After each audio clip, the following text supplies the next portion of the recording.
you know what it is. Yeah, I was impressed. It's a tricky one. Kevin, you got your phone here? Lay it away. Okay. Yeah. But like that's kind of when we stopped doing comedy. Is like I'm just gonna do whatever the fuck I want. Big round of applause for Evan Cook. Didn't I tell you he was good? Next up on stage is Ski. Put your hands together for Ski.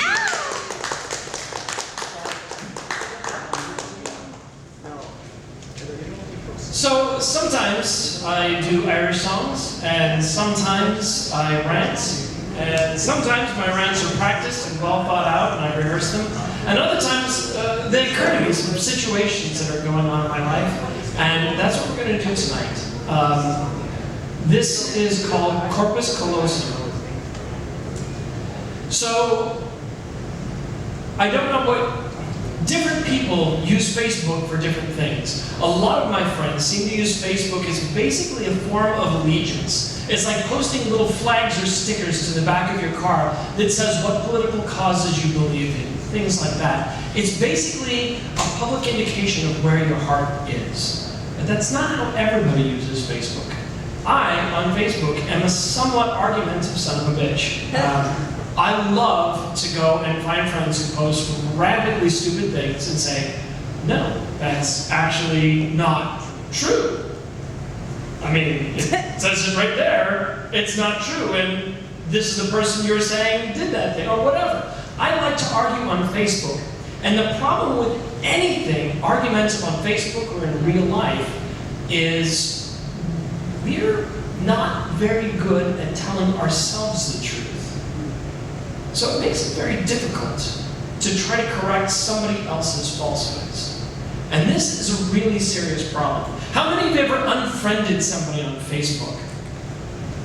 Awesome.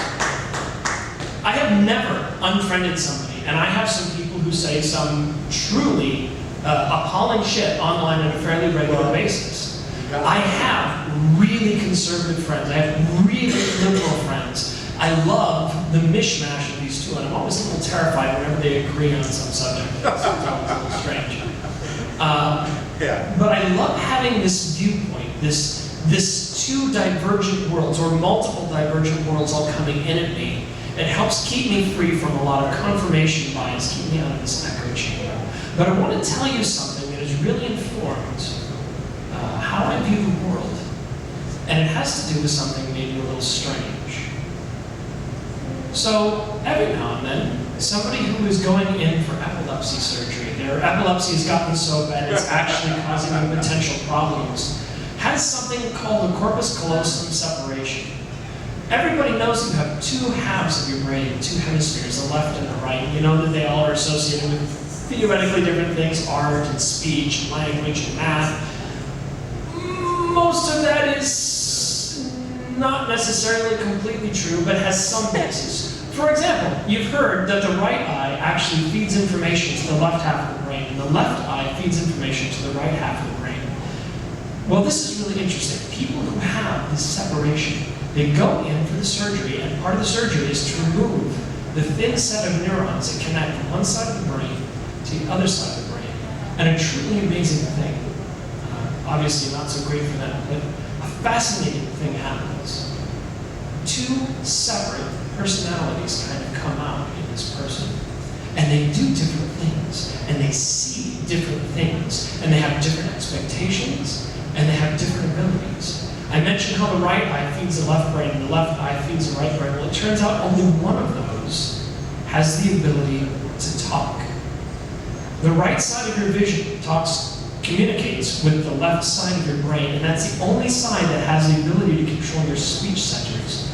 So what happens when you take something and you separate the visual fields of someone who has this split brain, and you start asking them questions, or you start presenting them with things?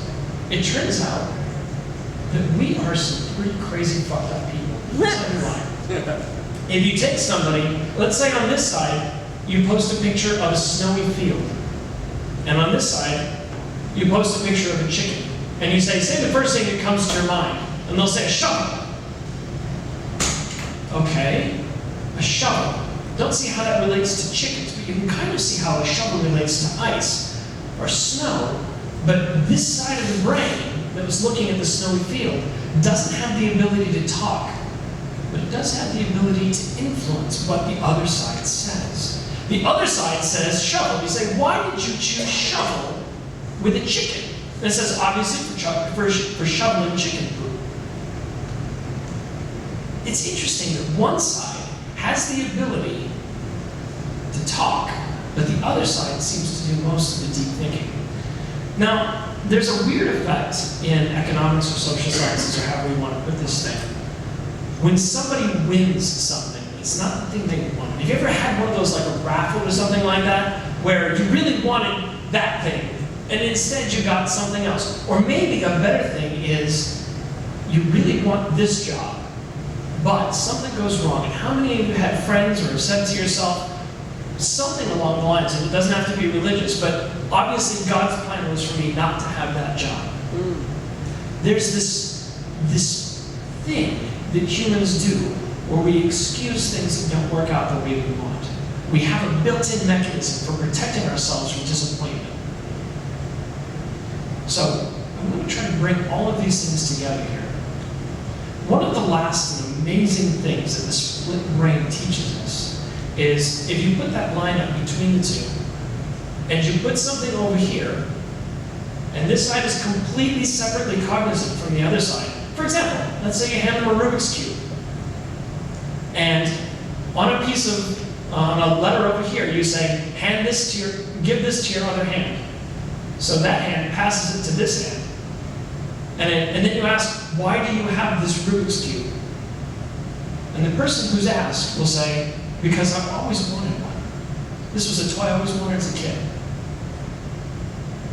No. You have this in your hand because we told the other half of your brain to give it to your other fucking hand. But what this shows us, and what I want to bring in and tie this whole Facebook thing together, is what the other hemisphere of the brain does is make up stories.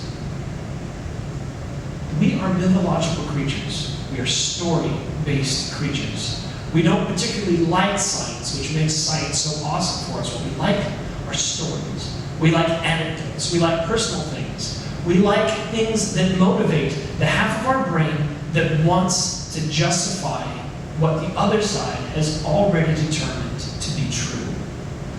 And this is why maybe you have friends like me on Facebook who are posting crappy things about Black Lives Matter and coming up with all of these crazy stats that say, well, black on black crime is far more important than this, or you're killing people by doing this, or obviously climate change is a hoax. We are story-driven machines, and one half of us exists solely to create the stories to justify what the other half of us has already determined to be true. This is true for your crazy-ass friends on Facebook. This is true for you. And this is what makes it so hard to argue these things. It's self-doubt. And it's important to keep that in mind, because we live in a world that is increasingly becoming a house of mirrors.